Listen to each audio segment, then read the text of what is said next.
అధికారానికి రాకముందు ఎన్నికల సమయంలో చాలా వాగ్దానాలు చేసి ఈయన వస్తే మా సంక్షేమ కార్యక్రమాలను అమలు జరుపుతాడనే ఒక నమ్మకం భ్రమ కల్పించాడు. అందువల్ల గత ఎన్నికల్లో బాగా ఓటేశారు.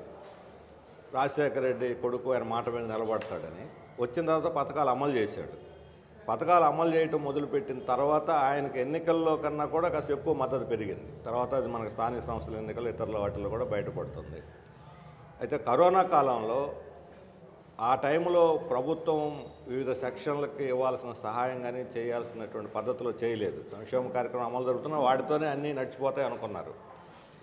సంక్షేమ కార్యక్రమాలు కొంతవరకు ఉపయోగపడ్డాయి, కానీ కరోనాలో ప్రజలు బాధలు పడుతున్న దాన్ని మీట్ అవ్వటానికి అనుగుణంగా లేదు. ముఖ్యంగా చాలా అనార్గనైజ్డ్ వర్కర్స్, వ్యవసాయ కూలీలు చాలా ఇబ్బంది పడ్డారు.